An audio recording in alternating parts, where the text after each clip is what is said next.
Which Georgia Bulldogs have All-American potential this coming year? Obviously, a couple of them have already made it, so they're going to make my list. But I think that these 5 Georgia Bulldogs have some serious All-American potential. I think that there are probably more. And you know what? I'll give a couple honorable mentions. I think that Trevor Etienne could, if they decide to feed him, could have a really big year. Now, I don't think that he's going to get the ball the way that Georgia running backs in the past have gotten it to where they can get that. But I think he's an all-SEC mention for me, someone that could do that. I think that whoever's starting a corner, right, if they take a step forward, I think that one of those players can become an honorable mention.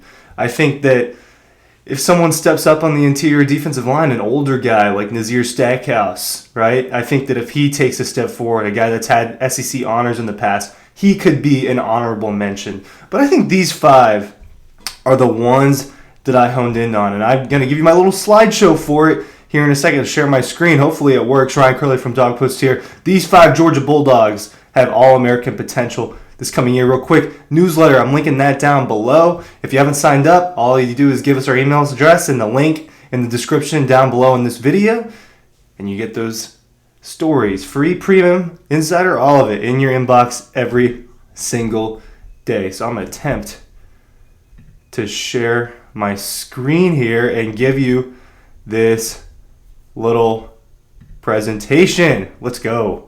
Right? Yes, you're seeing it. Number 1, Tate Rage.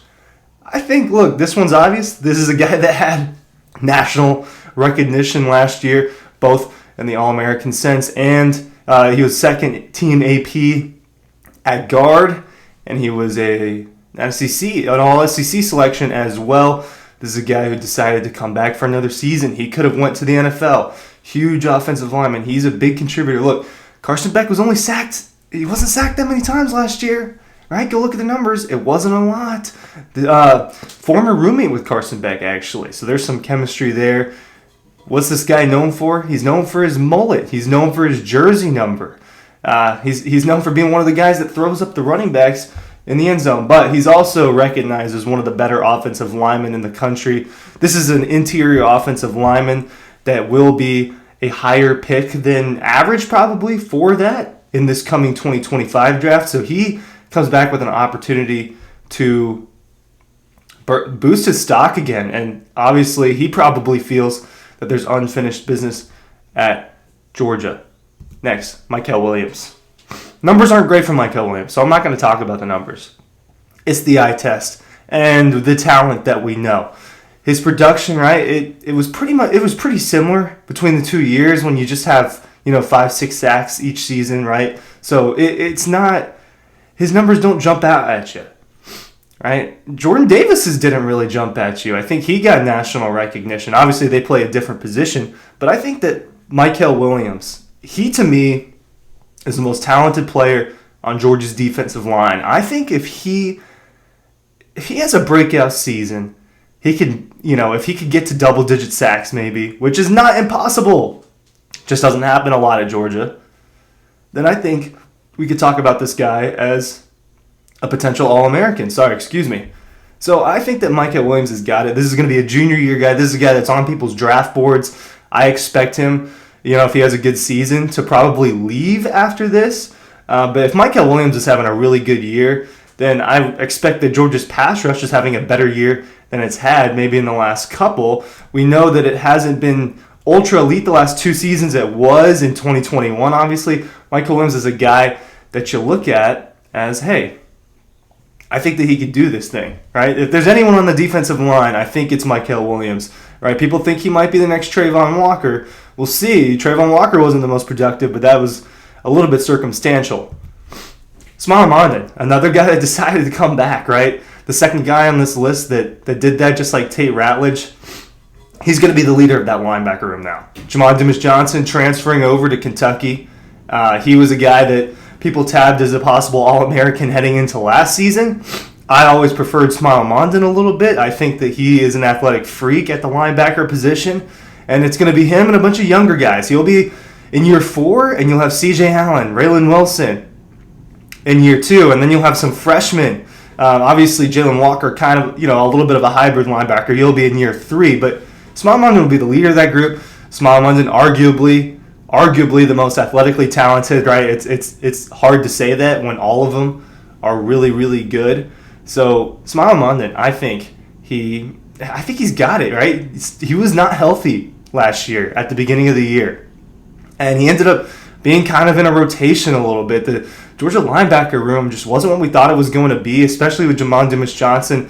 Look, C.J. Allen was rotating with him before Dumas-Johnson got hurt and missed the rest of the season, and that's when everything kind of shook up. But Smael Mondon, I didn't think he had as good of a junior season as he did as a sophomore season, and the numbers will tell you that. When he wasn't like the tackle leader for Georgia, he wasn't at the top of those lists the way he was in 2022. Smael Mondon, he has an opportunity to replenish his draft stock, and I think he is a serious All-American contender if he's healthy and playing the way we know he can.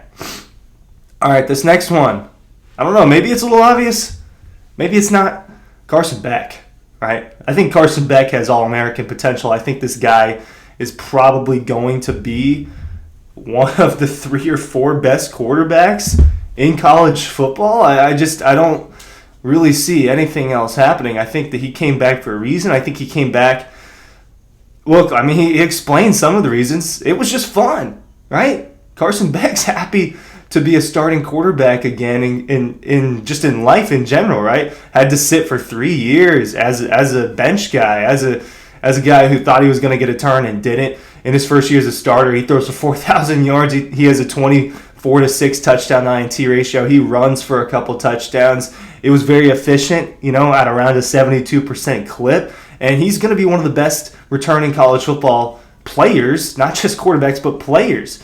Him, Quinn Ewers, right? I mean, who else is really at the top of that list? I think those are the 2 guys who I've said over and over. I think they'll probably be the 2 best quarterbacks in college football. They'll at least be 2 of the best. And if Georgia has an incredible season again, and Carson Beck makes a jump in year 2 with Mike Bobo, in year 2 as a college football starter, I think we should expect him to get onto these All-American lists and possibly be a top 10 pick in the 2025 draft. Those are the things that are on the table for Carson Beck, and I do think that he has a chance. This last one, it's a gimme. Malachi Starks, right? Obviously, he had some All-American honors this past season, like Tate Rage, so he's one of the repeat offenders on this thing.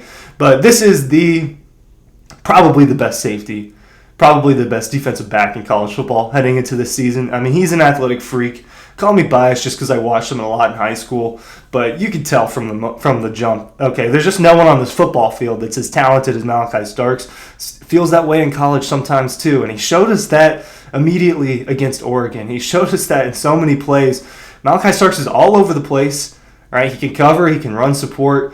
Maybe Caleb Downs is better. Maybe he is. I'm not going to acknowledge that Caleb Downs is not also really, really good, a year younger than Malachi Starks, but this is the guy who's going to be a first-round pick in this upcoming NFL draft, right? Not 2024, obviously, but after this 24 season, he'll be a first-round pick in the NFL in 2025, barring anything crazy. The production, he gets name value. He's a player that gets name value. The production doesn't have to be a certain thing, I think, for Malachi Starks to become an All-American. It won't matter if he has 6 interceptions or 3 interceptions or 90 tackles or 60 tackles. This is a guy who you'll watch the tape, he has name value, and he will probably end up as an All-American again for the Georgia Bulldogs. And you get to see a little bit. I don't want to share screen anymore. It's glitching out. There we go. So those are my 5. I think those are the 5 most likely Georgia Bulldogs to become an All-American this season. Malachi Starks, Carson Beck, Tate Rage, Michael Williams, Smael Mondon. Those are my picks to be possible All-Americans in 2024. And it doesn't mean that those are the 5 best players on Georgia. It doesn't mean that those are my 5 favorite players on Georgia. I think the other guys are going to have a really good season. But in terms of national recognition and what that means, I think those are the guys that you have to point to. Thank you for watching. Link is down below for the newsletter. Hope you enjoyed that.